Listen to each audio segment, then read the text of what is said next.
Domo, arigato, Mr. Roboto, Domo, Domo. Hey, what's up everybody? This is Like It's 1985, and this is a review of Masters of the Universe Classics, Roboto. And before we take a look at the figure, let's take a quick look at the packaging. You get this white mailer box, inside of which you get the actual packaging for the figure. This is the standard Classics packaging. And on the back, you have a look at the other figures in this set: Man-at-Arms, Stratos, Orko, Teela, and Battle Armor He-Man. And here is the bio. You can certainly pause that and read it on your own time. But basically they're saying here that the Roboto was given a heart-shaped emotion program. And that comes into play when we take a look at the figure itself. So looking at the figure itself, it looks like the original, and I do happen to have the original 1980s vintage Roboto. And as usual, you can see the size difference between a vintage figure and the Classics figure there. And in terms of the look, well, they pretty much captured the overall look really well. You can see there's detailing on the side of the shoulder and forearm that is also present in the new figure. Of course, you got the clear see-through torso where you can see the gears on both figures. Both figures essentially have the same head sculpt, and they have the same pelvic area, same color of leg, same sort of armor padding here on the thigh. And as you can see, the boots are definitely different in terms of color. I'm not sure if this originally was actually a silver. It might have been, because I think maybe what happened is this was originally silver, but has since faded into red or some kind of pink. So, but yeah, you can see how they captured the essence of the original 1980s figure. So one of the key differences is the gimmick for the vintage 1980s figure is, as you move the waist, the gears move, and of course you can see the I don't know what you call that, the armor, I guess, on his head. This part right here where my finger is, it moves up and down with the waist. Now with the new figure, you don't have that. You do have the gears move. You can see in there the gears moving, but the this part of his face does not move. It actually, you have to move that just with your own hand. So there's no gimmick built in like that, which I don't know why. It seems like Mattel could have done that quite easily, since they did it back in the 1980s. One cool part about the design, behind the gear, you should be able to see, if I can get the light correct, should be able to see a heart shape, which is really cool. Which goes back to the bio for this guy with the heart-shaped program that he was programmed with. So there you go. Might as well go into articulation differences as well. Well, on this guy, you do have a swivel at the neck.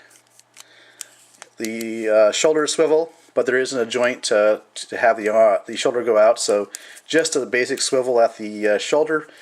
No articulation below the shoulder. Of course, you have the waist articulation for the gimmick, and you have the weird type of vintage hip articulation, and as such, it really makes him hard to stand in a normal position. Like it's really hard to get this guy to stand straight up. It usually is like his legs have to be spread out like that, or his feet, I'd rather. So you have some weird articulation going there, and I can't remember if that was the way that was when the toy was new, but certainly that's the way it is now. So that's your look at articulation differences between this and the new figure, which has articulation at the just right at the top of the neck, and you can see it looks like it's a ball joint. And of course I mentioned the fact that you can move this, but you got to move it manually. Shoulders go all the way around as well as out to the side. You do have a bicep joint rather. You do have a single point of bend at the elbow, swivel at the top of the glove here, There is no finger articulation. And of course you got the gimmick here, which you can see the gears moving inside there quite nicely. Really cool. So obviously you can see you had waist articulation. Legs are a bit tight. I'm not sure. They only really want to go out about that far, and beyond that it seems like it's going to be, yeah, that's all it's going to go out to the side. Forward like that, and not really back at all. And then you have a swivel joint there just below that other joint. So you got a swivel joint there, as you can see. A single point of bend at the knee. You do have rotation here, just below the top of the boot. Just a swivel joint, and just a single simple joint here for the ankle. And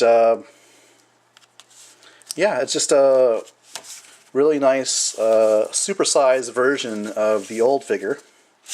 And yes, he does come with 3 weapons accessories. In package, at least mine, came with this weapon here. Let's just take a close look at him without attaching him first. You can see silver and blue metallic are the 2 colors.